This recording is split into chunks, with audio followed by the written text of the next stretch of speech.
everybody, welcome to the MMA Heat Podcast. I'm Karyn Bryant. And I'm Pete Cummins. Both of us are from Boston, so y'all can suck it. Yes! If you weren't rooting for the Patriots, dude. Dude, how clutch was that? You know what's so funny, too, is it was amazing. Ridiculous. And it's so funny because, like, everyone from Boston's kind of like, you know, walking with a swagger. But you know, yesterday we were all like, they're going to blow it, they're going to blow it. Totally. I was with a bunch of Boston fans, and even though the Pats have now won 4 and the Sox have won 3 in the last, 10 years, the Boston mentality is, we're going to blow it. It always shits on us, and Babe Ruth is still standing up in heaven, you know, urinating on us right now. And so, like, everyone was like, oh, man, we're going to blow it. You know, and then after the game, you know, everyone's like, yeah, man, I totally knew it, man. Yeah, it was crazy. We were... and we'll talk some more about some of the things that happened during the game, during Praise or Pummel a little later in the show. But I was in Vegas for UFC 183, which, of course, we're going to be talking a lot about in depth. But I was like, listen, yeah, I need to get home. So we got out of Vegas quickly, literally got home at about 5 minutes past 3, made a cocktail, sat down, and, you know, got to see the guys coming out and everything. And so... you know, I was just at home, but, you know, luckily my daughter decided, you know, she's you know, mama's girl, so she started rooting for him with me. But yeah, near the end, you start justifying. Okay, fine, they score here. We have a little bit of time. As long as we can get about, you know, 46 yards out, we get a long field goal. We do this. I was rationalizing it, and I literally had also already done the, like, you know what, we gave it a good try. You know what I mean? Like, and I was doing the whole, it wasn't a blowout. I mean, it was solid. They're a really good team. I even said to this to her at one point. I said, damn, because, you know, they're making ridiculous catches, the Hawks. I mean, you got to give it up. They're very good. But that last one, was like, really? We're going to get beaten on a fluke catch? Really? I'm going to have to see the highlights for that stupid catch now for the next 5 years. Yeah, that one bummed me out. But so, at one point I was like, dang it, because I was being good. I wasn't swearing. But I said, why do I have to be so good? You know what I mean? And she looks at me, she says, well... Mommy, if they weren't that good, they wouldn't be here. You know what I mean? I was like, yeah, I know. But no, it was funny. I said, yeah, no, of course, they're great. So we'll get into some of that a little bit later. But really, of course, we want to talk a lot about UFC 183. Of course, it was the return of Anderson Silva versus Nick Diaz. Just first and foremost, Pete, give me your overall impressions, you know, of the show and or main event. You know, the main event, I thought it was kind of a boring fight. You know, I was a little bit disappointed. Listen, I'm a huge Nick Diaz fan.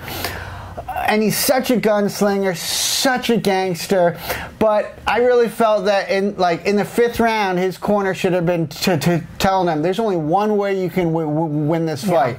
And for a guy who says he doesn't, you know, fight to win on points, he should have just come out in that 5th round and just been slinging it. And so I felt like he kind of fought cautiously and was okay taking the loss, even though he says he was very surprised that he lost. But you know, where was the urgency?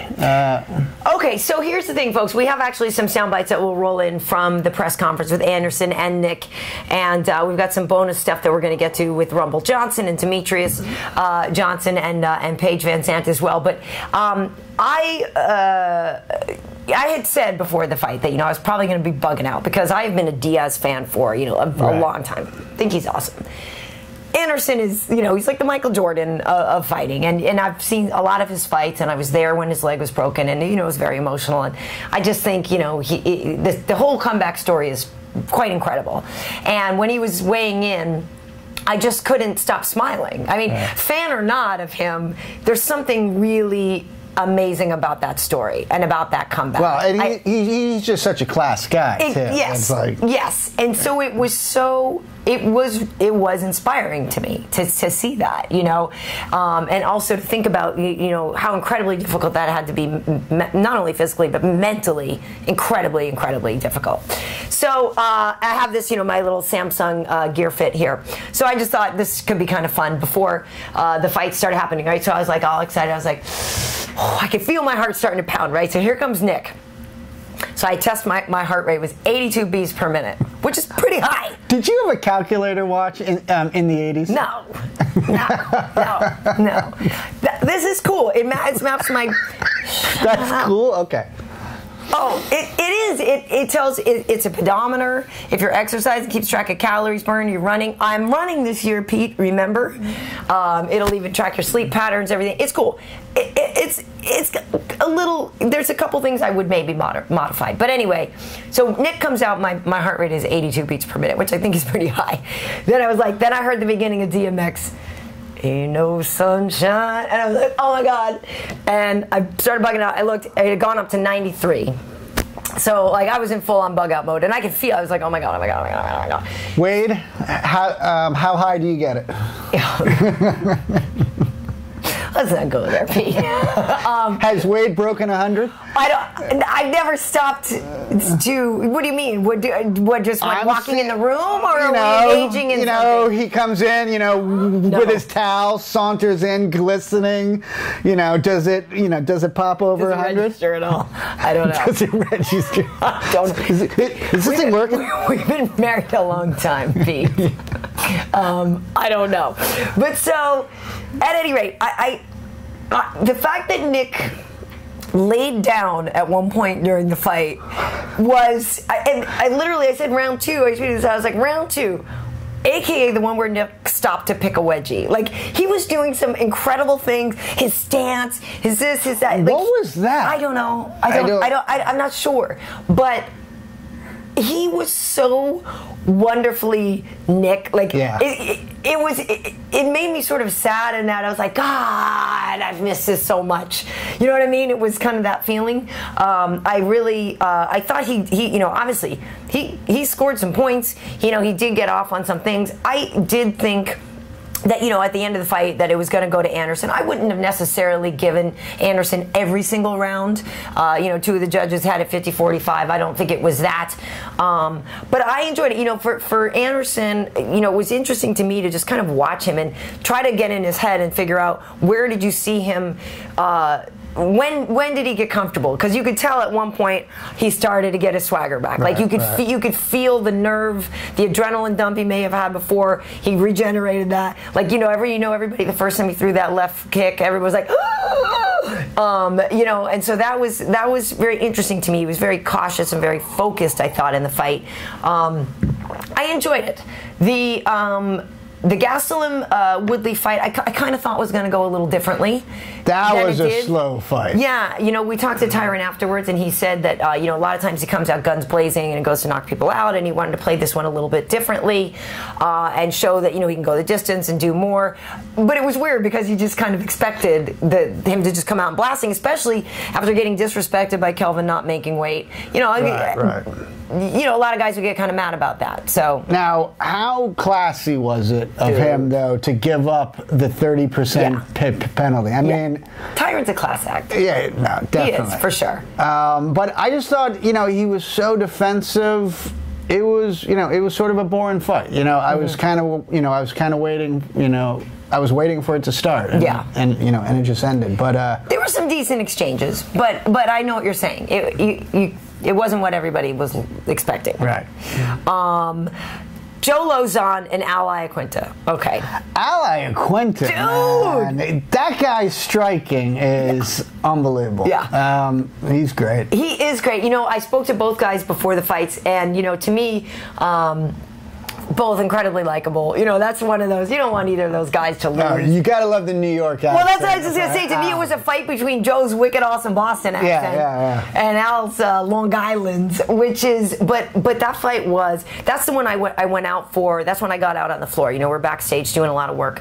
That's the one I was like, dude, I can't not be. I gotta see this one in person.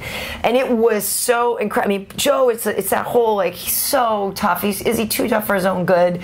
Running around. Wobbling, he's not quite out, and Al can see it. Everybody knows it's coming. You wonder, did he want to kind of look up and be like, I'm good, we could, but he would never do that. You know what I mean? That's not who he is. He tweeted out the next day, that he had really put in the work trying to block that overhand right, but he just couldn't get it done. Al's striking was on point.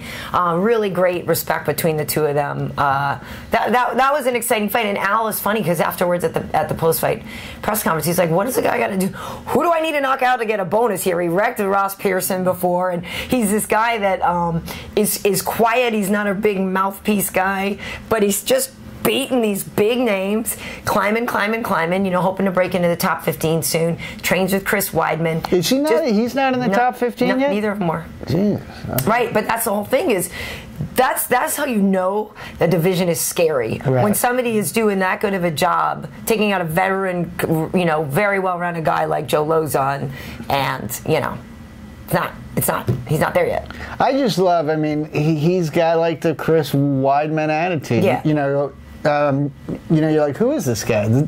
I think I grew up across the street from this guy. Who is this? And he's just, becoming a devastating fighter. He is. And Al Iaquinta, though, he's one of those guys who was like, if he was the type of guy that came around to ask your daughter out, you'd be like, yeah, okay, cool.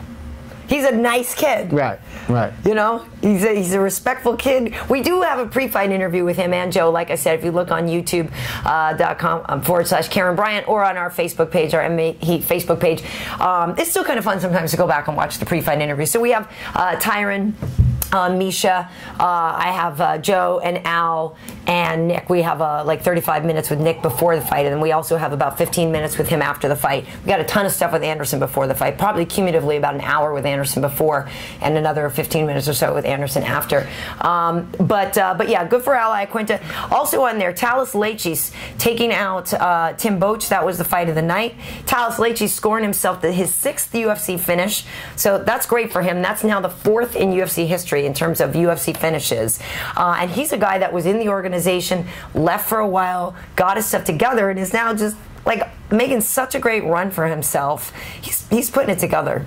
What was Tim doing going to the ground with Brazilian Jiu-Jitsu? And then he gets out of it. It looks like he's going to be submitted. He gets out, and then he just kind of hangs around. And it's like, dude, you just escaped from the jaws. Yeah, you just escaped from the scorpion. Get back, man. He was, his striking was great, and then he goes to the ground. I don't know. Tough break. The interesting thing on that first fight, of course, John Lineker and Ian McCall. So, a lot of talk between these two. Lineker, famous for not making weight, done it several times. Came in heavy again, and all week, Ian McCall's been calling him fat boy and this and that. They were supposed to fight not too long ago in Brazil. They both made weight all the way in Brazil. Then literally after weigh-ins, they realized that Ian is sick, has bacterial infection and stuff. Couldn't fight. So that was a bummer, So now it finally happened. So Lineker comes in overweight, and Creepy's mad, but Lineker gets the win. Now here's the issue, and we'll get into this because we have a clip with Demetrius Johnson too, but how frustrating is that? That's the thing about the smack talk, when you talk a lot of it and then you lose. That's hard. Yeah, but here's my thing too, and I think Anderson Silva said it great about Nick Diaz. They asked him, how'd you think about his smack talk, and and Anderson realizes that helps entertain, and so listen. Smack talk's good for the sport, and somebody who smack talks is gonna lose, and it happens. But it's great for the sport. That happens. It does happen. But all in all, a fun night in the Misha Sarah fight. Misha showed she's got some grit. Sarah's a tough woman, and Misha, she pulled it off. She did break her orbital in 2 places. Sarah broke Misha's orbital in 2 places. So at the press conference after, and again, we have the entire press conference up. If you want to go over to our Facebook page and she broke her. Her eye bone. Yeah, so Misha's sitting there at the press conference. These women. She's like this, and I said, hey, Misha, how do you feel? How do you feel after the fight, physically, everything, how do you feel? And she said, well, I'm really happy about the win, but she said, but I'm in some serious pain here, and she said, the light is really hurting her, and she's got a broken orbital in 2 places, she's going to the hospital, and, going to be out 4 to 6 weeks or something, she's like, no, I'm happy about the win. I'm like, oh my God. And she said it doesn't look bad because it wasn't. Luckily, it didn't swell up. It wasn't this crazy bruising thing at that point after the fight. But yeah, broken a couple places. You and I would cry and cry. Yeah, I don't cry. I don't really think I'm sitting up there answering questions about. I got a broken eye. What do you need to know? The only question you're answering yes to is more morphine. Yeah. Yes, Peter. In the second round, it looked like I have a broken eye. Broken eye.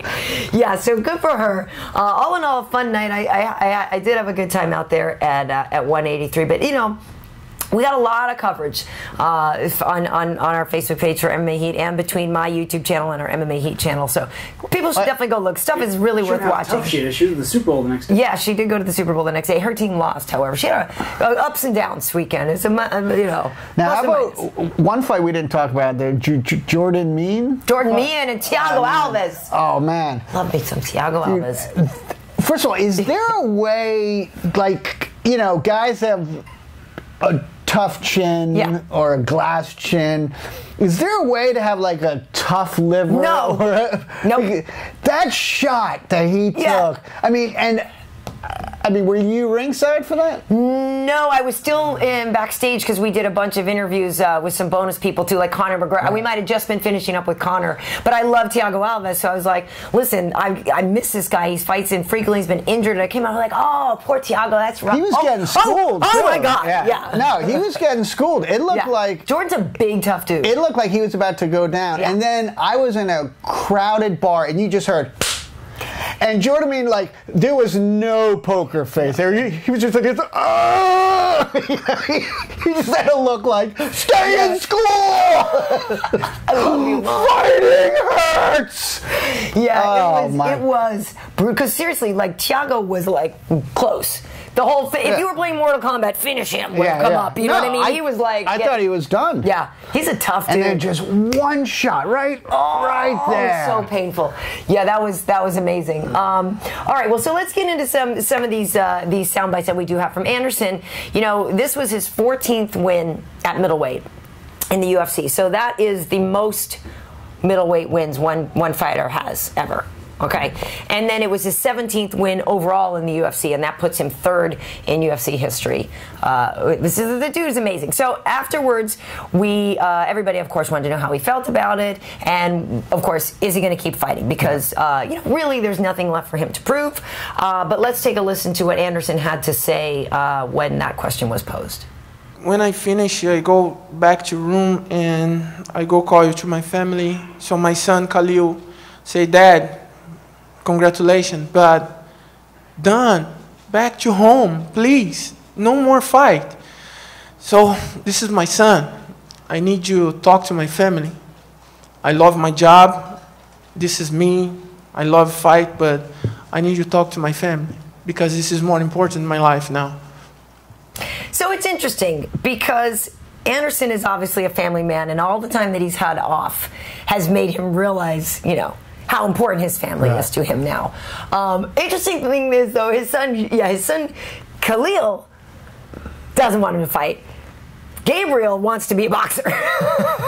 How old's Gabriel? Gabriel is, how old is he? That's a good question. I want to say maybe 19. We saw him. I'll have to check. But he's in the gym with his dad a lot. Gotcha. But Khalil at 17. Khalil's a little too old to be crying. You think? But no, they're Brazilian. See, that's what I don't like about you Merkins. I think, and we don't know, crying, is this lost in translation? Was he really bawling his eyes out, or is it an imploring you, please, please? But even still, that's what's great about Brazilian men is they show emotion. I hate to tell you, Pete, but to some of us, that's actually cool. Really? Yeah, no, literally. What's your heart rate? Oh, yeah. No, I remember one time I was in Brazil for a fight, and we were all on the bus going back to the hotel. It was really late. I think we were in Belo Horizonte, and all of us are going back in the bus, and these guys just break out into song, they're very emotional. It was another time when I was there when Leonardo Santos won the Ultimate Fighter, and his good friend Jose Aldo, who they're super tight for a long backstory that they have between them. But Jose Aldo was in there bawling his eyes out. because his dear friend won. And I was like, okay, that man is one of the scariest dudes on the planet. And I love that he's just sitting there bawling his eyes out right now. I found it really, it's great to me. You guys need to take a little page out of the Brazilian book and show some GD emotion.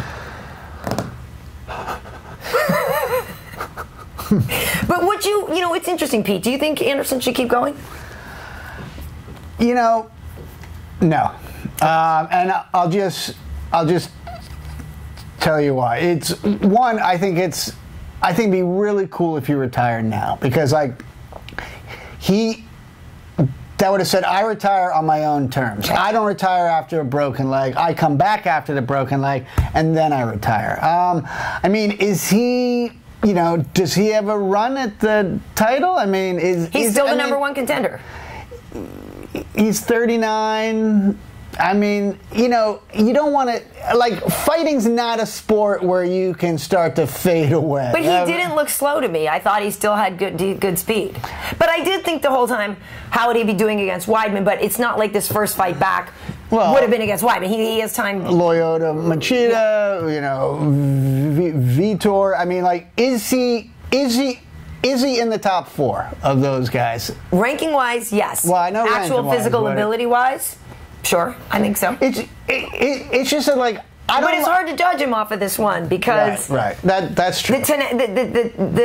The mindset, you know, the first round and a half, he's still probably in his head going, "Oh man, I'm here." Right. Do you know what I mean? It's not fair. I would say, my whole thing is, I'm cool if he retires, because he doesn't have anything else to prove.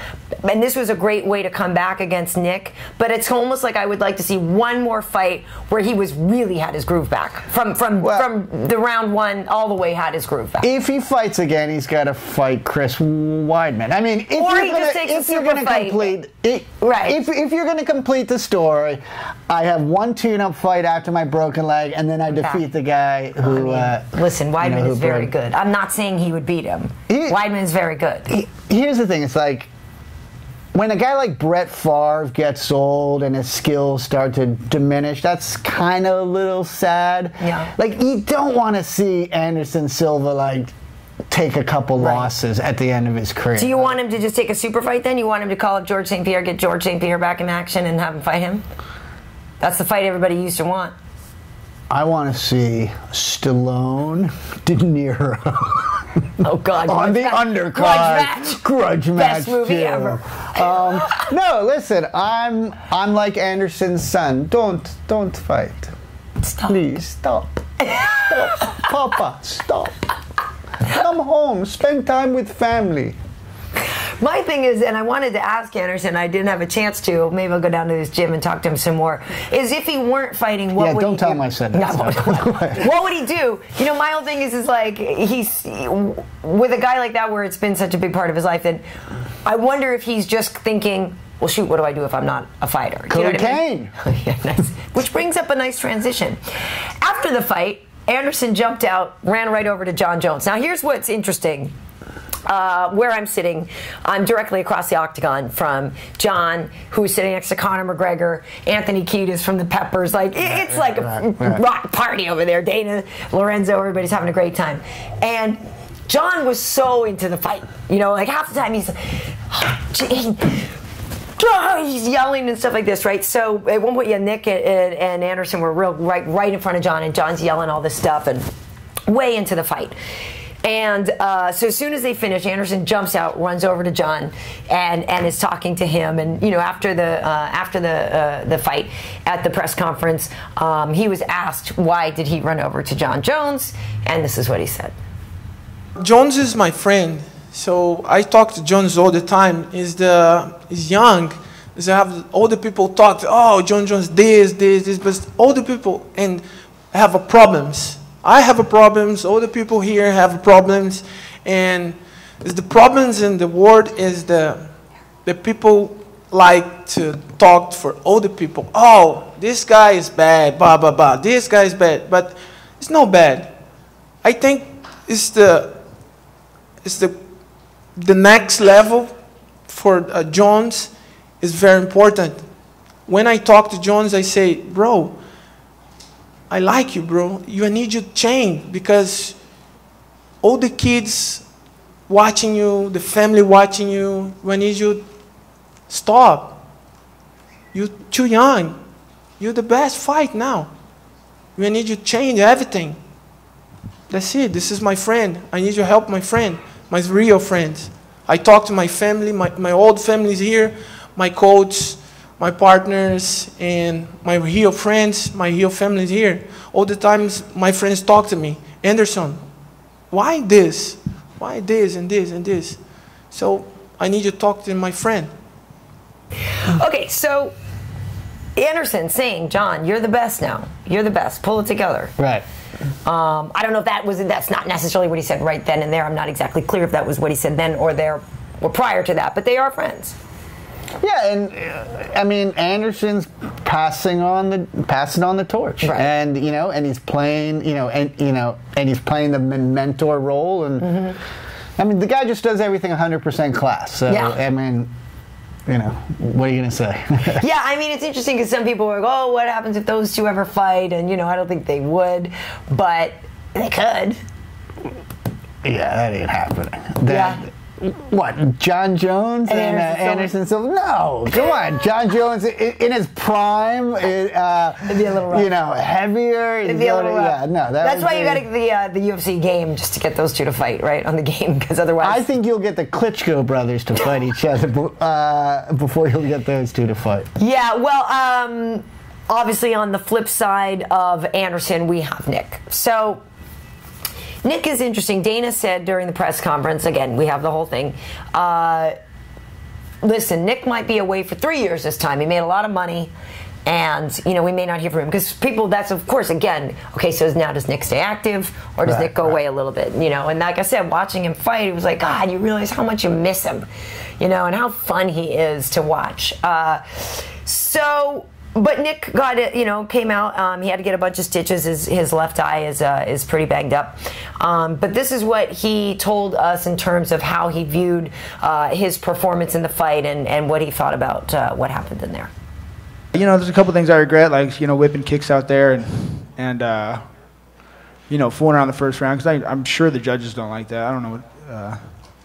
I don't know how people feel about it either. I don't even know how I feel about it when I don't watch the fight. I don't know if people are like, yeah, I had you on these rounds. I don't know what the judges are thinking. Or I know how I feel at the end of the fight. I'm like, well, I don't know what the judges are thinking, but I'm like, I definitely pushed forward the whole time. So I don't know. I don't know how they judge fights sometimes, because nowadays they're adding scoring. And sometimes they go like, oh, damage. And sometimes they go, oh, this guy did more work. It's like a whole new ball game right now in this last couple of years. But I've been in here for at least 12 years or so, where it's a whole different story. That's why I was even spouting off. For some reason, I always spout off about Sean Shirk because, I think I got the takedown in that fight, got more punches and moved around. But he worked harder and threw a lot. And they're like, oh, well, the judges like that because he, kind of like right in front of your face. I'm like, that's all I did. It was nothing hit me. I was like, hey. And, I think I could have won that fight. I think I did win that fight, but, same with a lot of fights. But I get real confused on how to win a fight out here initially. And then nowadays, you can see when you watch that they're counting strikes and doing all that stuff. So I don't know what was what until I see it. I don't know how many punches were thrown, landed, or what. But I just know that, I could see this guy's punches. He didn't. I don't think he could have finished me. I think if anybody was going to finish anybody, it was going to be me finishing him. So who was going to finish whom in that fight? Anderson's speed was just too much for Nick. And here's the thing. It's like when you listen to Nick talk and you're like, wow, I don't think you were really watching the same fight that we were watching. But again, that's what you love about the guy, too, is that guy... He thinks he won. He thinks he can beat anybody, and he brings in that that charisma, that machismo. But no, I mean, his corner should have told him in the 5th round, it's do or die. Yeah. You knock him out, or you're going home. It's interesting because I was also impressed with how fast Anderson moved. There were a couple of kicks that came so close to landing and just being devastating, like just ridiculous. And all of a sudden I was like, bam, wow, that just came out. Like, it was impressive to see these kicks. He still had a lot of speed, I thought. But again, Nick does land a lot of stuff still too, but he was landing some good kicks. Exactly. Anderson's thigh was starting to get red, but then again, so Nick's ribs were not looking great. There were a couple of kicks that weren't so great. But Nick is a guy that, that is what you love about him, though. He literally, always wants a fight. He's not a points guy, which is so nice. But see, that's why I thought he was too cautious, because he's got great cardio. He's got great cardio. So I don't think he was winded going into the fifth round. No. So if you're not a points guy, why aren't you slinging in the fifth round? And it's interesting because I remember we were at the fight with Carlos Condit, and he was saying the same thing, like in the fifth round. It's like, oh yeah, I guess after I should have taken him down sooner, or I should have done this. He was like, yeah. You should have, you should have done that. He did also say in the fight that he beforehand, if you don't like Nick, you're saying he's making excuses. If you do like Nick, you're saying he's a tough guy and look what he fought through. He said he couldn't straighten out his arm. He said his left arm was locking up a lot during training. So for the last couple weeks before, he couldn't really throw a lot of punches. Hadn't thrown punches really. And there was, I guess he said he went to the doctor and there was kind of bone spurs and different things like that. And he also. Just so we was dealing with injuries. I don't care. Nick would fight with like his head halfway cut off. He'd still be good to go. You know what I mean? He's not an excuse guy. Like, I don't. Yeah. I don't. I mean, I think he went to Anderson's doctor. I think that stuff's pretty easily verifiable. Yeah. I think I don't think the guy brings excuses, into the ring. So let's talk about this. He also somebody had asked him, is he going to keep fighting? Because this is what everybody wants to know. And so here's what Nick had to say about his future.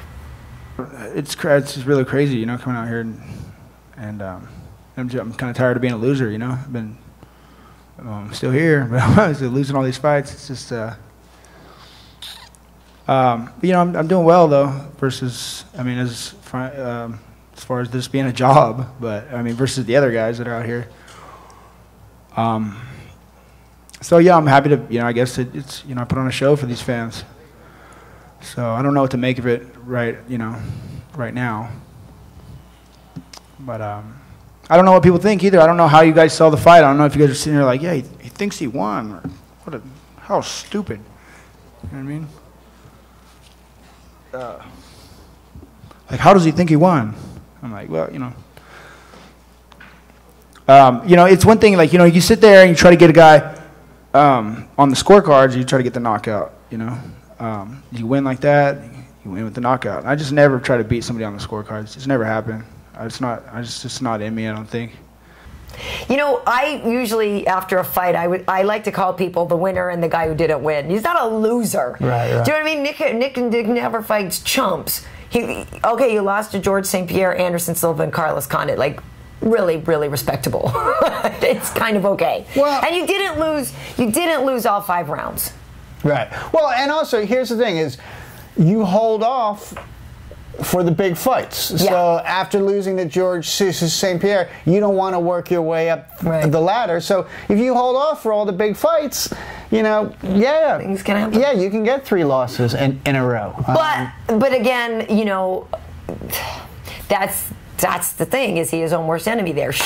There's clearly guys he could beat. Should he have just keep fighting? And the thing, it's hard because going away from the sport made him happier for a while, got him to just have some peace and find the joy in it again a little bit, and he came back this time. He was in such a better mood dealing with the press.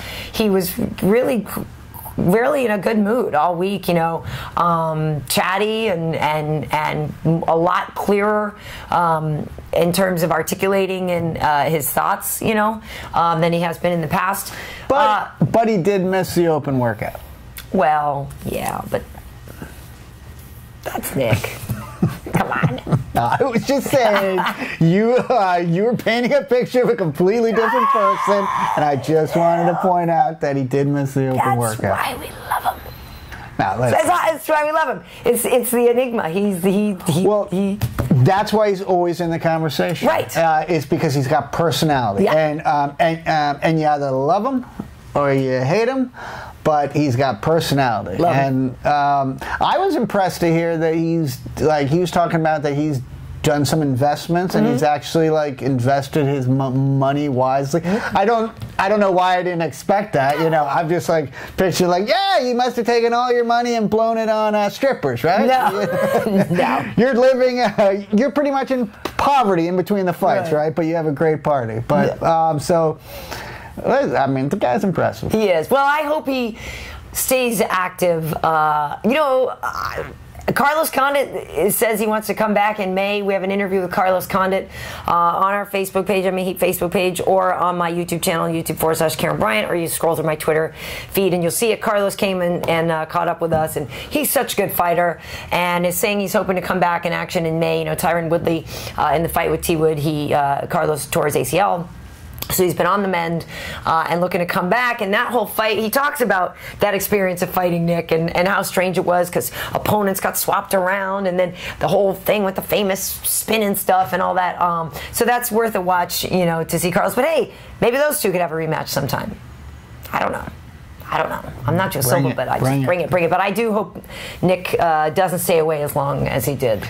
It just sounds like he can't get up for it unless it's a really big fight. Yeah. So and or a big payday, which are one and the same almost. And that's tough. I mean, how do you go 2 years off and then you're stepping in against Anderson Silva? Yeah. It's it would have been nice to have a warm-up fight before you did that. Nerve. God, he's got nerve. That's why he's awesome. Well, I want to move on to talking about Demetrius Johnson, like we were saying at the top of the show here. John Lineker did not make weight again. And the thing about the flyweight division is it's not that deep yet. So, DJ's defended, all right, cool. I guess I'll defend against you again. So they need to bring some more talent in there. But, John Lineker, hands of stone, the guy's a knockout guy.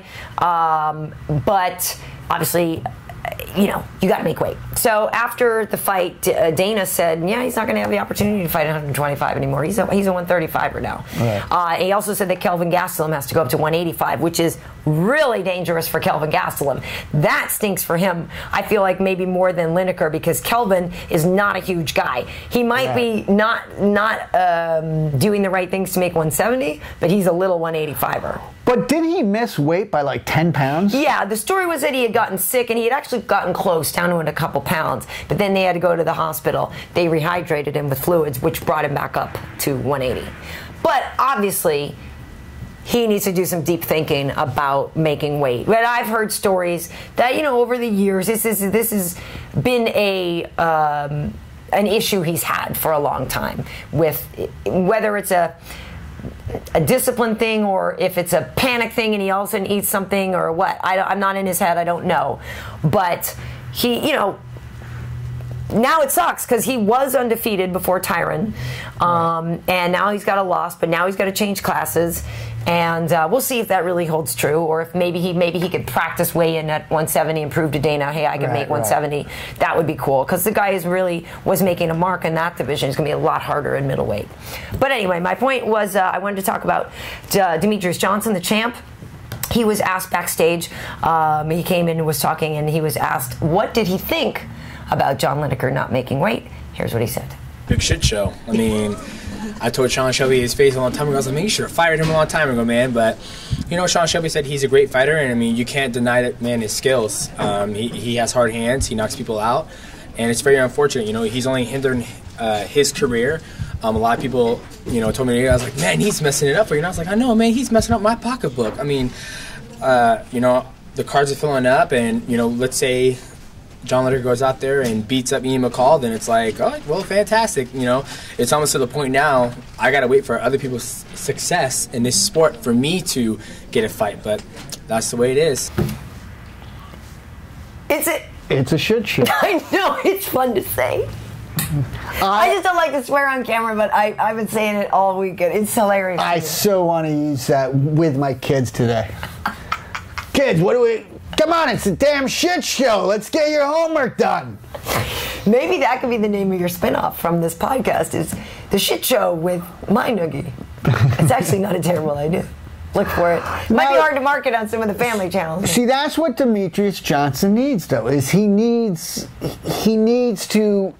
Like the part of him that threw out "It's a shit show," he needs to put a spotlight on that if he wants to start getting some notoriety. Listen, he's a great fighter. Now he has to kind of become, a little bit of an asshole or something. Well, people have argued that he needs, if he's Batman, he needs a Joker. He needs an anti-hero. Right. He needs somebody to bring that out in him. And DJ actually does have a really nice personality. He's a good guy, a funny dude and everything, but he just beats everybody, and some people think that he's kind of bland, and so it might be interesting if he had somebody that really sat there and was like, really? But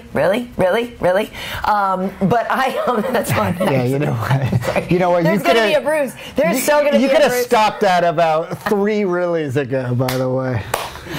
Broken orbital. Yeah. And you can't even hang with 5 pokes. Wow. Broken orbital. Broken orbital in 2 places. She's at the press conference. There's just going to be a generation of ugly women thanks to the UFC. Come on, dude. You don't pass it on genetically. If I break my nose in a fight, my genetics are still going to give my daughter a good nose. True. I'm saying it's a good nose. I don't know, but it's open for debate. But at any rate, look at you fishing for compliments. Karyn, you have a fantastic nose. Thank you, Pete. But I want to pick up on your point about I'm sorry to touch you. I know that's spot is Tinder now. Listen, there's a little bit of harassment here going on. I don't know. I feel very uncomfortable in this work atmosphere. In this work environment is now uncomfortable for you. Listen, I asked DJ about the marketability of the lighter weight classes. It's something we've talked about before. Here's my question. Here's DJ's response. You talk about marketability, and I've had this conversation with a lot of people that if you were in a greater weight class, a higher weight class, you would probably get more respect, and people would understand how. No, but you know what I'm saying? Like you're technically so sound, and I feel like you're underappreciated very often. And do you find that there's an issue with marketing the lighter weight classes, or do you find that it's just a prejudice because people have just more used to the bigger weight classes? What do you think it is, the holdup with people really grasping on to the lighter weight class? I think this is very new division. I mean, just like the women's strawweight and the bantamweight division. And, you have one big star in the bantamweight. You have many stars in the bantamweight division of the women's. But the biggest one, the shiniest one, is Ronda Rousey, obviously. And people gravitate probably to that because they love watching women fight. And I think for the flyweight division, even the bantamweight and the featherweight, we're slowly coming along. And I think because people, this man right here is bigger than me, and, he's probably the average male size of America, Me, not so much. In Japan, Asia, they're like, boy, you're tall. And I'm like, why, thank you. I appreciate that. So it's a little different. I think, a guy on the couch can sit there and be like, dude, I'll be like 185. I'll just sit on this dude.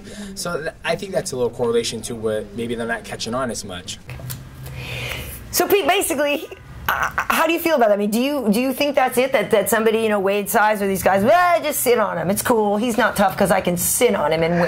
Yeah, I think they're sort of underestimating his speed. Yeah, I think actually, like, as you start to maneuver in, I mean, what are you going to do? Maneuver him into the corner and then do the old. I mean, and is there a move that you do to sit on a guy? Is it sort of the Peruvian asphalt? How do you do that?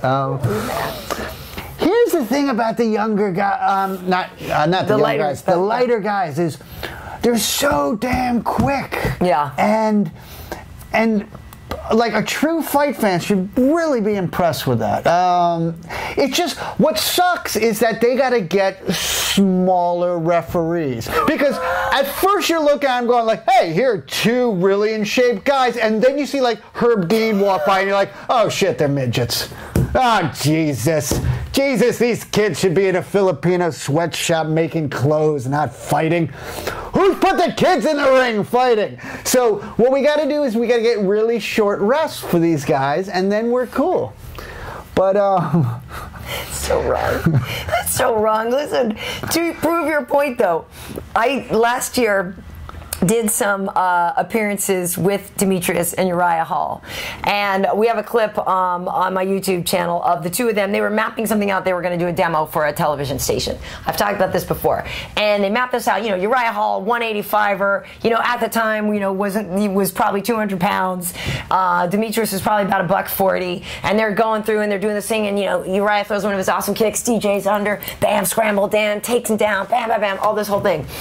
So on this clip, this is the one where all of a sudden, if you look at the comments on it, people are like, holy crap. Like, look at Demetrius. Like, it wasn't until he did things to a bigger guy that all of a sudden they were like, well, he's pretty good. He's got some technique. Yeah, no kidding, he's got some technique. And that was the thing that was like the perfect proving point, was that if he just were bigger, you guys would have all bowed down a long time ago to show him some respect. Well, and I mean, listen, and I've said this before too, is to me, the lighter guys are tougher because they've had a lot more fights growing up. I mean, if you're an adult and you can make 125, chances are you weren't a big kid growing up. And if you grew up in a tough neighborhood, it was tough to defend yourself. Whereas, like, I mean, I have friends who are like 6'4" and they've never been in a fight. Well, of course you haven't been in a fight. Who's ever, you know, who's going to challenge you? Right. It's interesting. So for Demetrius, you know, he just has to wait some time now, get another challenger. But this poor guy, he doesn't get to fight as often as he'd like to. So he said in the meantime, he's just making more babies. See, so that's what we need from him. We need shit show. I'm a baby factory. You know, give us those sound bites. Let that, let that like frustrated personality come out, and and you'll be, people will glom on. For sure. And, to transition, we're talking about 125ers. We also spoke with Paige Van Zant, who is 115er for the women. But, she's in a lightweight class for the girls, and she's going to be fighting Felice Herrig. And we got Sakam here. This is Sakam that Felice had given me when she came on to do Tough Talk. And I'm not prejudiced one way or the other. I mean, I've known Felice longer than Paige. But you're talking about the smaller classes being in fights. Anyway, Paige was talking about the fact that she was bullied a lot. Now, most people think she's hot, and we'll probably have you guys go to her. It's only like a 5-minute interview that we did with her. She was backstage, but she talks about the fact that she was bullied a lot in high school, and she was really rough. And she said, "You guys wouldn't even know, and I can't even get into it all." Now, mind you, most people think this girl is super hot and everything. And so, what I'm trying to grasp onto, because this was not my situation, was getting bullied for being pretty or hot. How does that work? Well, I mean, obviously, I'm not saying I don't believe her. I just don't get how it works. Obviously, I dealt with a lot of that growing up because of my amazing looks as well. Clearly. So thanks for throwing me the question, Ken. Listen, I'm not going to deny when, if someone says they were bullied, they were bullied. Right. I just... On the East Coast, the hot girls didn't get bullied. No, we made fun of the fat ones. Like real Americans. Like we should have, man. Because they're hit. No. We just strictly made fun of the Norwegians. But no, so I don't. But I will say this: my wife grew up in a tough, working class part of England, and yes, the pretty girls did get bullied because everyone else was jealous of them. So, Paige grew up in Reno. That that can be a pretty tough place. So, yeah, it's interesting. Well, she and Felice are going to be fighting not too long from now. She's going to be training. Paige is going to be training with Team Alpha Male. So she's she's cool. It's funny to me though. Again, you guys should check out the interview. It's only 5.5 minutes long. But she talks about the fight with Felice. She talks about the bullying and the fact that they are considered hot, and it's of course everybody chimes in on which one's hotter than the other and this and that. To me, she's so young and tiny. Like hot doesn't come across to me. I think she's a lovely girl. the sex appeal thing isn't there for me yet because she just is so young. She still seems so young and innocent. It's weird projecting sexuality on that. Every time I see her, I feel like going like, okay, now these are our phone numbers. Totally, so we'll be back. So if the kids act up, you give us a call, and we should be back at around 10 o'clock. Okay. And it's $15 Best an hour. babysitter ever, by the way. How great would that? You know, this girl could handle some stuff if it went down. I mean, listen, she's certainly attractive. Yeah. I'm of the age now where I actually totally can't say anything. I mean, it's pretty creepy. If I say so. But you could say Felice is hot because she's a little older. How old is she? 20s. So I don't know exactly how old Felice is. Man, she's good. She's one fine piece of fighting machine, that Felice. Going to be an interesting fight. Now, I want to see Paige go back for her high school reunion and just kick ass. Yeah, she actually says in this interview she left early. She left at like 16 to go to college. Apparently it was really bad. If you were one of those people who bullied Paige Van Zandt, let us know. But yeah, that's the one where you go back and you're like, winning. Winning. I'm hot, and now I'm also going to kick your ass. Right. Speaking of ass kicking, Rumble Johnson was backstage with us as well. Rumble, we know, of course, fresh off his victory over Alexander Gustafsson in Sweden, the fight where everyone was like, oh, damn, that was violent. That was some violence there at the end of that fight.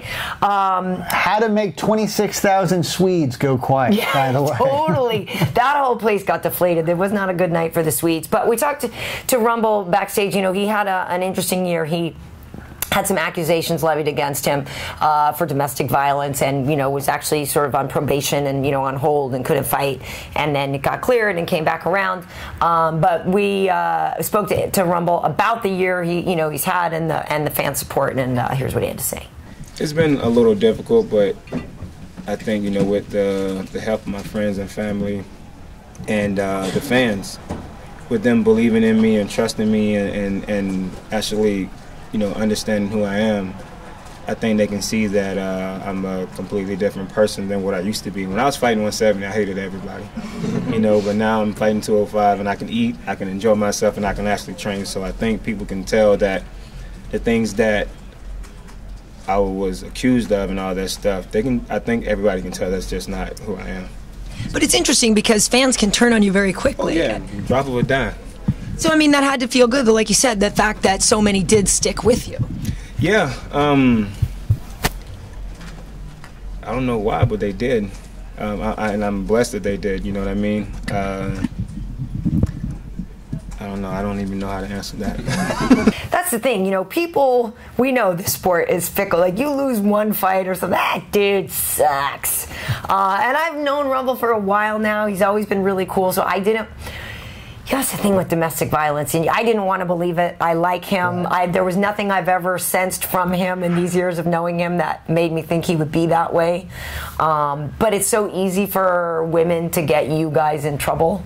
You know what I mean? It's unfortunate because it doesn't have to be true for you guys to get a lot of grief. Right. And the accusation sometimes is even just bad enough, But Rumble, man, he's getting it done nowadays. So he'll fight John Jones.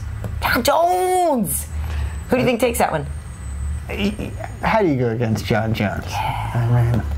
But Rumble, young man. But how do you go against John Jones? Well, here's what the thing is. Here's the thing. It's worth watching this whole interview with Rumble, too. But the fun thing about John Jones is, he's fighting Daniel Cormier, so he's like, I'll out-wrestle him.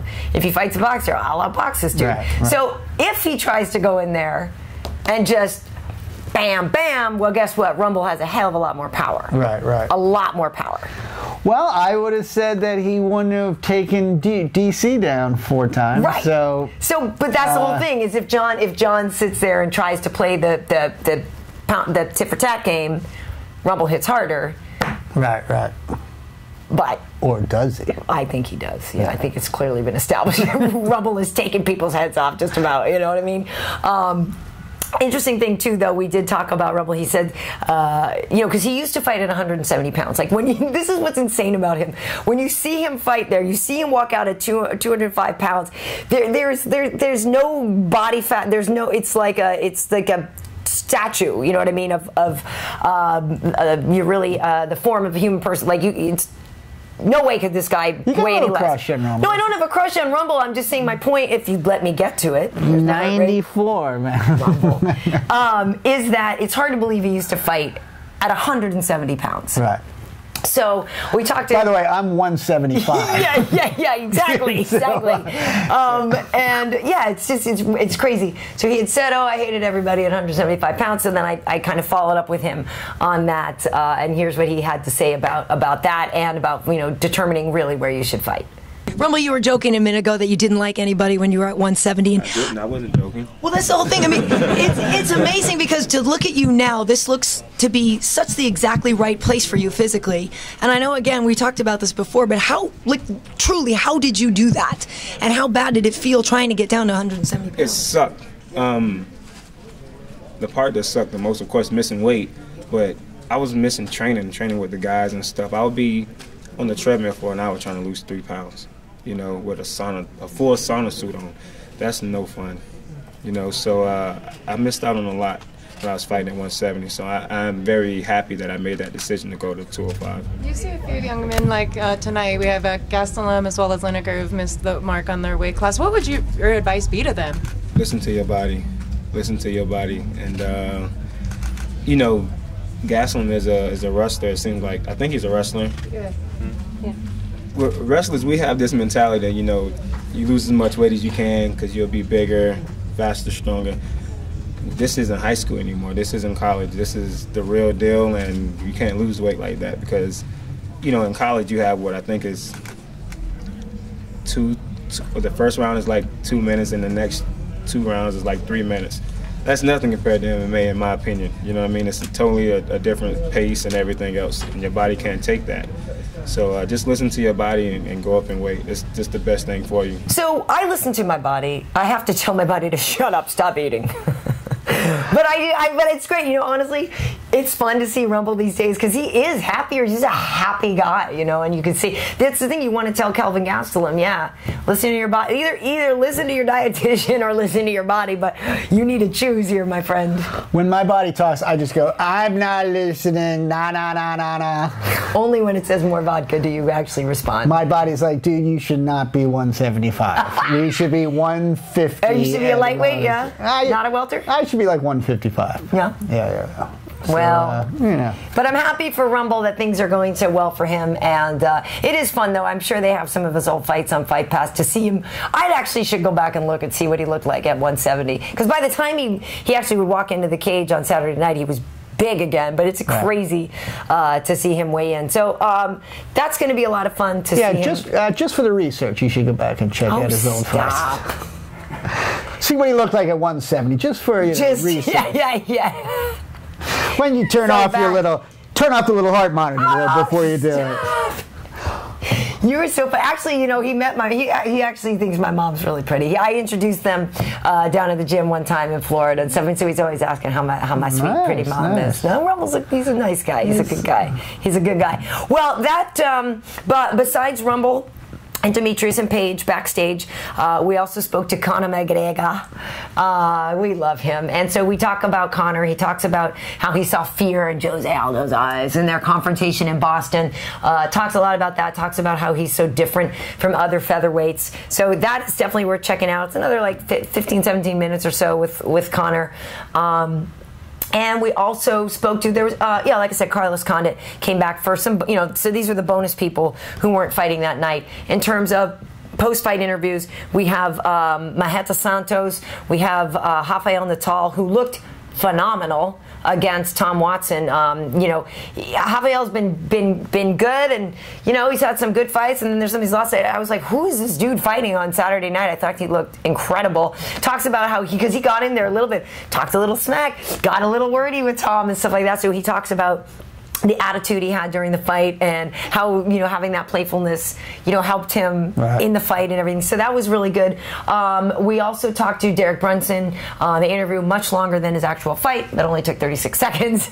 Good stuff. And then the post-fight press conference. At the post-fight press conference, it says Lineker, Alves, Misha, Iaquinta, and Tyron, and then separately those guys got released. Anderson then came in, and then Nick came in. So we got it all in one place, or we've also separated Anderson and Nick for your viewing pleasure.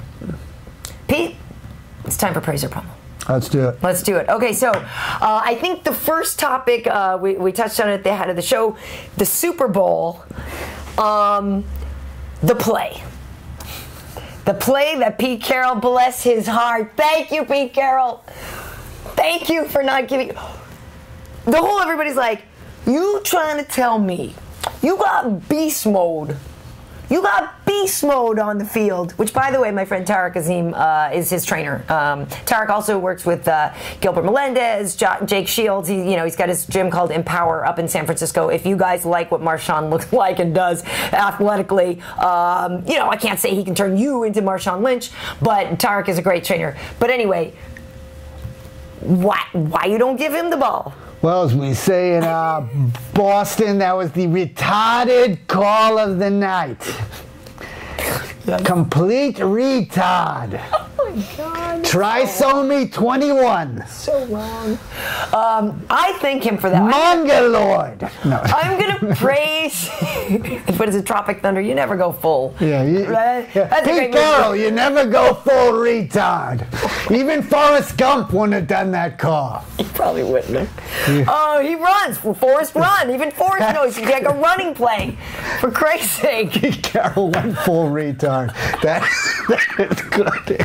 Oh, I would love to do a meme of that. Like, totally. And you just have a picture of Robert Downey Jr. telling him you never go full. You never go full. Oh, God bless him. But I'm praising that call. I'm praising that for days. As a Pats fan, I am praising that. And days. And how about this, dude? The dude who intercepted is a rookie. Butler. I mean, he just never has to pay for another drink. I know. Him and Adam Vinatieri can just get old in a bar in Boston together. Meanwhile, different sport, but Bill Buckner somewhere just pounded a couple more drinks. Poor Buckner's just getting carded at every bar in Boston. He's actually getting cursed out of every bar in Boston. Sorry, buddy. Sorry. But yeah, good for him. And didn't he say something after the game that he'd had a vision that he was going to make some great play or something? Everyone has a vision once they do it. No one has a vision of screwing up. Totally. Yeah. I mean, I didn't hear Russell Wilson saying I had a vision of throwing the worst pick in Super Bowl history. Well, but how about TB12 getting picked off twice in the game? That made me nervous. That made me a little nervous at first. Dude. Cough it out, baby. Cough it out. The entire game made me nervous. Yeah, it did. It made me nervous. And listen, here's the thing, dude. Like, it was a good pass by Russell Wilson. Yes. I mean, it was nothing, a bullet. It was. I mean, nothing to take away from him. It was just a fantastic interception. And I mean, because, I had already justified. Yeah, well, it was a good game. You know what I mean? But man, that was awesome. So praising Pete Carroll. Love it. Good job, Pete. Good job, Pete. Good job. Thumbs up. Katy Perry was the halftime entertainment. Came out, did a medley of songs. Came out on a big lion. Came out roaring. Had sharks on the field. And beach balls. Beach balls. Yes. Lenny Kravitz. I like that they did I Kissed a Girl. That's my favorite Katy Perry song. Have I not kissed a girl? You don't know. But I like that Lenny. Really? Oh, wait. What? We're just going to breeze over that now? You're going to throw out this little, have I had any lesbian erotica? And anyway, back to the halftime. I don't know. Have I? Maybe, maybe not. She played softball. I knew you were going to say that. She played a lot of sports. And it ain't pretty kissing a girl. It's like showers, corner. I was the cleanup batter. If anything, I was the one who was probably going to be There's power tools involved. This is really hardcore stuff. Listen, back to the point. Anywho, so it was interesting because Lenny Kravitz came out and they did that song together. I like Lenny Kravitz, but Lenny, you thought maybe he would mix in a little of his stuff because then Missy Elliott came out and she got to do some of her stuff. Right. Her get the freak on, get your freak on, which is at any rate. I am. I'm actually going to praise it because for once, you know, I had my 8-year-old on the couch. She likes Katy Perry's music, and I was a little nervous. You know, in the past, Beyonce was a little sexual with the crotching and the, you know, and the just a bit much for a family show. It's not like I think Katy Perry, she's just fine. Like, I don't have a problem with her. She's fine. Some of her songs are catchy. I was happy that Aurora could sit there and watch it with us and that it wasn't a big deal. Right. But it was interesting because when Missy Elliott came out, she started singing like, and I'm sitting there, I'm like, freak on. And then I was like, oh, this is kind of a sexual song. You know what I mean? Like, is it worth it? Let me search it. And I was like, oh, no. But she doesn't know what it's about. Did you like it? So let me ask you something. Yes. If Katy Perry's here, and Beyonce's here, in terms of the showers after a softball practice, where do you where do you put those in the line? Let it go, B. Let it go. Search it. You know what I really liked about it? What? Katy Perry did not lip sync. Well, are you sure? Because I think they all play to a backtrack because you have to. Play to a backtrack, but well, okay. According to my wife, who's a voice coach, she was not lip syncing, and so to be able, I think she was singing along to a track of herself singing. But she was on the mic singing, right? But other than these other people who have the mic shut off. And they just mouth. So she's singing while riding mechanical, you know, lions. But I think it was enhanced with her own backtrack of her singing as well.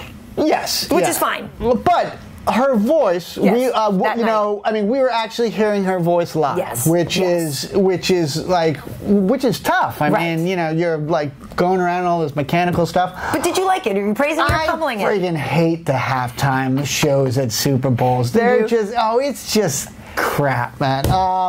So I praise Katy Perry. I think she did a good job. I think it was a good choice in terms of, you know, what you're saying. It was like she's like cutesy sexual.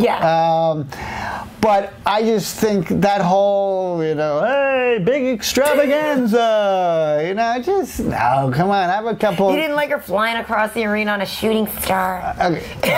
Well, and that looked like the NBC Did You Know logo. It was like, did you know? Did you know that domestic violence is not good? Listen. Okay.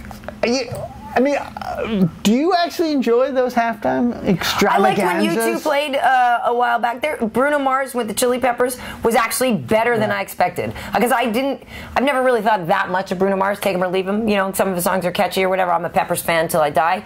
But I was just sort of like on that one, I was like, yeah, whatever. And I was pleasantly surprised by Bruno Mars. I'm a Peppers fan till I die. Oh, yeah. Oh, yeah. All right, that's totally been forever. Nice. Always will be. All right. Yeah. Ride or die. But you got a little touch of the bronchitis here, and you got a touch of the croup. You got the TB. He's got tuberculosis. Pete will not be with us next week. I got scurvy. Consumption. The tenement house that I've been living in is whooping cough. Where there's 8 of us in a small room. Yeah. So Pete, we're working down the textile mill. There was a fire. 400 of us were killed last night. My God. You had one other thing you wanted to praise or pummel, or no? I can't remember. You were reading some things about Warren Sapp getting arrested for solicitation. Solicitation, prostitutes. Dude, how much? Like, you were like a great NFL player. Like, don't these guys have any rap anymore? Or something? I mean, like, do they? Or is it just easier to get a hooker? Like, you know, maybe. Well, as Charlie Sheen once said, he goes, "I don't pay women to have sex with them. I pay women to leave after sex." Goes both ways. You know. I don't pay for it. I'm just saying, you know, it's not like you guys are all puppies and rainbows. Sometimes you're like, all right, you can leave now. I think we know that you don't want a puppy or a rainbow. I think we've gotten a pretty...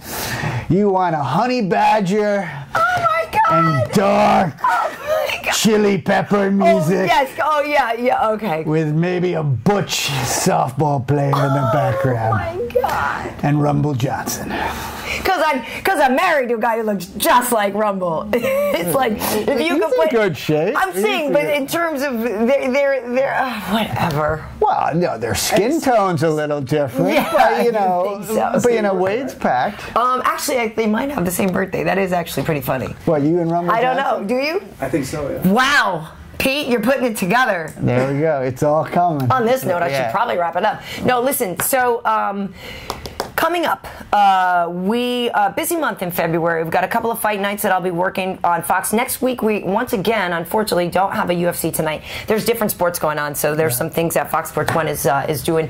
But we'll be back this week we don't have. We're back on the 11th.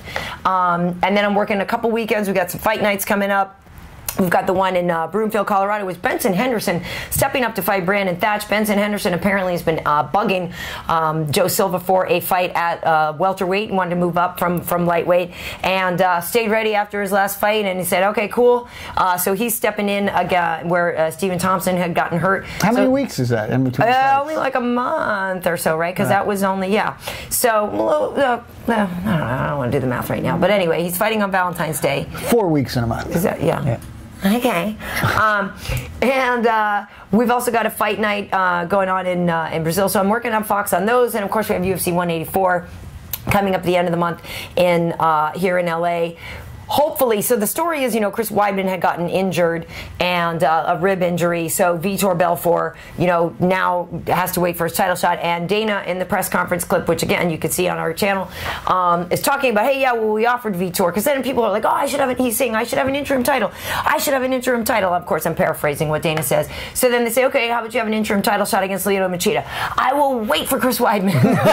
And so that's apparently the storyline going there. So I guess he agreed he'd fight Yoel Romero, but doesn't want to fight Lyoto Machida. Meanwhile, our dear friend Gegard Mousasi trying to make some noise saying, hey, I'll fight Vitor.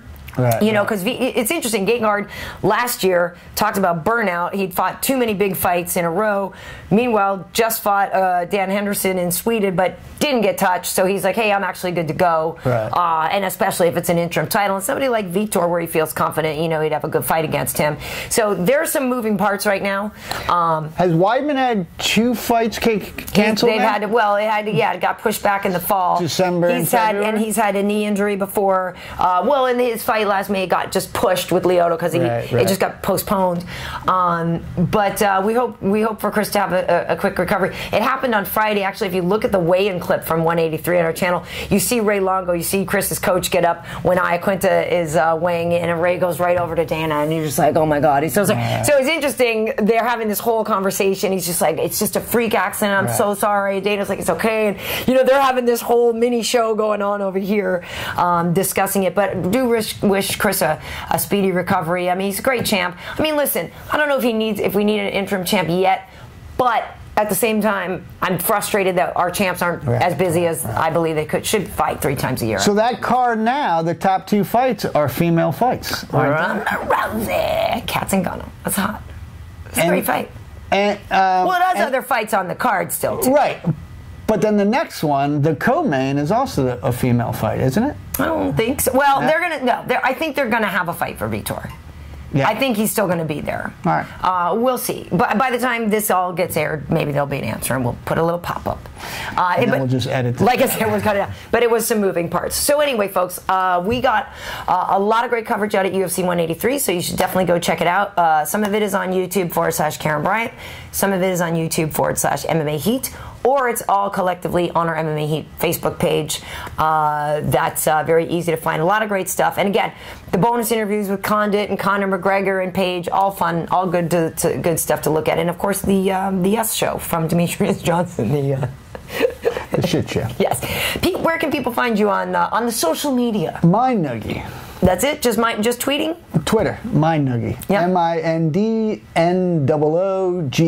Okay, so you can find me on YouTube there, On Twitter, I'm just Karyn Bryant. Facebook, I have a page there as well. Here's the thing. I want to get my Instagram followers up. So if you look for KB Heat on Instagram, I would like to up some of those numbers. I take some fun pictures. I see some cool stuff every now and then. And I'm not exclusively a here's my lunch, here's my dinner, here's my breakfast. Every now and then you might see a shot of my food. Actually, there was something I wanted to post the other night. Had a cocktail or two over at the Cosmopolitan. And you were going to take a picture of the cocktail? No, I took a picture of the cocktails. Wade wouldn't let me post it. He wouldn't let me post it. It was kind of a hot picture. He wouldn't let me post it. He's like, baby, keep it. I'm saying keep it. Don't post it. You're going to rethink this in the morning. And But it was good. So I was playing with it on there. I was like, yeah, it's kind of hot. And then I was like, well, I probably shouldn't. So I didn't. But she'd already applied the filters. I mean, but I was trying. I was seeing how artsy I could make it. Now, was it a picture of you? Yeah. And the girls, but it wasn't. They were not fully exposed. Yeah. There were coverage. There might have been a head tilted back and an open mouth. Okay, don't listen to Wade. Instagram, you're not supposed to think about it. If everyone sat on it for the night, no one would have any Instagram photos up there. You shoot something out, right? You had a few drinks, you shoot it up, you think you look good, boom, you send that out to the world right away. You know, you don't think about in my head, I'm going, well, if I crop it, so you didn't see this part, but it's on my Instagram account. Like, who's that girl with the mocha chocolatey skin that KB took a picture of that looks just like the same size as her, whatever. But again, it's in the husband file. It's in the husband file now. It's being enjoyed. Listen, this has been more than a disturbing show. Yes, it has, folks. But thank you for listening. Hey, Wade, you put us on SoundCloud now, too? We're on SoundCloud. I don't know how that works. So we're on, yeah. What do you do? Is it SoundCloud and Stitcher are two different things? No, we're on Stitcher. I'm sorry. It's not SoundCloud. Okay, folks, we're now on Stitcher. iTunes, Stitcher, or YouTube. iTunes, Stitcher, YouTube. So is this when we start making the big bucks? Oh, yeah, baby. Stitcher? Yeah. Nice. Nice. So for whatever that means, look for the MMA Heat podcast there, and tell your friends about it. It's fun, and it's free. So what are you bitching about? I do like someone in the comment section gave us like a 10 reasons why you need to tell your mom. We suck. You need to tell your mom to lay off. Yeah. Mom, here's the thing. If you get to reason number 3, just watch something else. Something else. But I do like that he did not enjoy us, and then he took the time to give us his 10-point plan about just how badly he didn't enjoy us. Thank you. That's a guy who needs a hobby. Thank you. He needs a hobby. Thanks for checking it out, guys. We'll see you next time.